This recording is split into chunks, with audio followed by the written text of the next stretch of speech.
Last week on Battle of the Ports we took a look at 1943.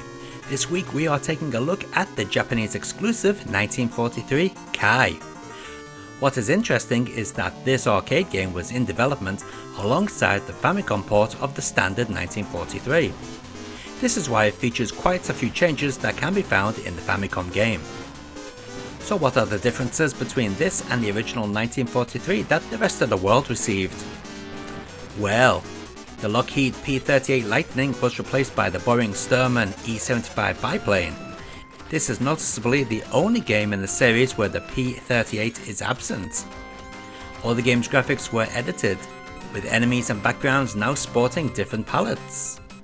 The number of stages was reduced from 16 to 6, the special weapons were all tweaked, the autogun was replaced by the new laser, a piercing weapon.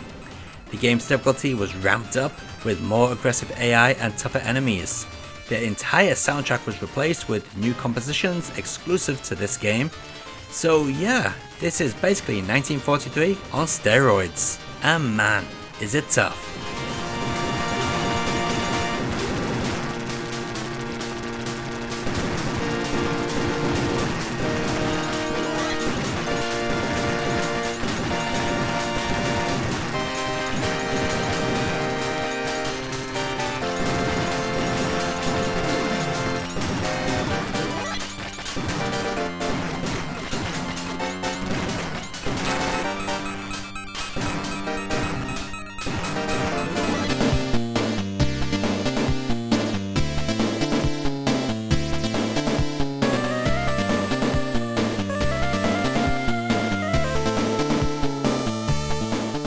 The first port of 1943 Kai came to the PC Engine in 1991.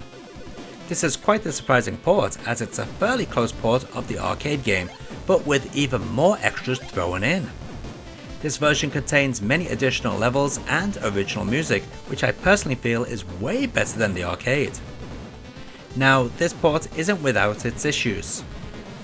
There is a bit of slowdown and there is a bit of flicker. The action, while intense, isn't as intense as the arcade game.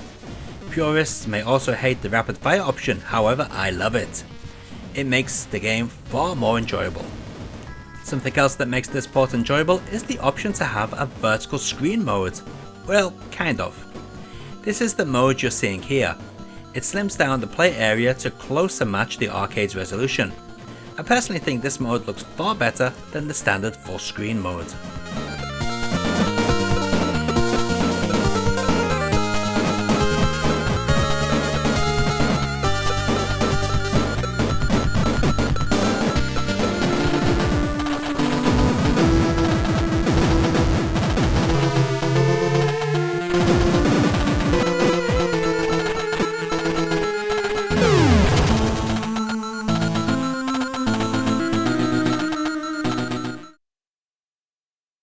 Next up we have the PlayStation port, which can be found on Capcom Generations 1. Now I'm playing this in Screen Mode 1, which is the closest that resembles the arcade game, and boy, does it look like shite. The scrolling is not smooth at all. There are quite a few mismatched tiles on clouds, and the enemy turrets on the ships wobble around all over the place. This is a very bad effort indeed. Now yes, it is true that we could put the game into Tate mode, but that isn't the way most people would have played the game in the day, as they wouldn't have been tipping their TVs on their end. So I think this is a fair comparison, and I will be playing the Saturn port in the exact same screen mode coming up next.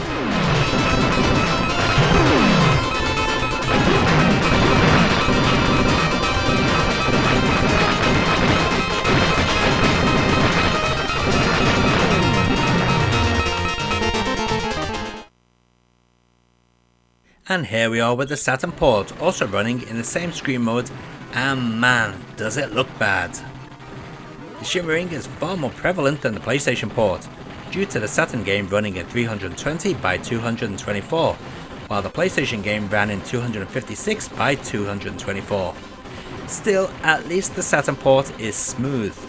Sadly, it does suffer from mismatched graphic tiles just like the PlayStation game. However, both the PlayStation and the Saturn ports can look way better when played in Screen Mode 2.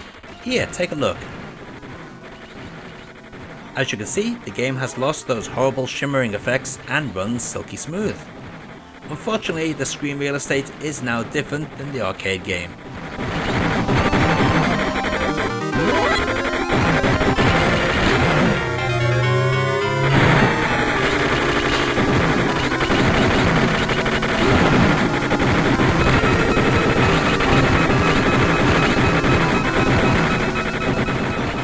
And let's take a look at all those versions of 1943 Kai running side by side.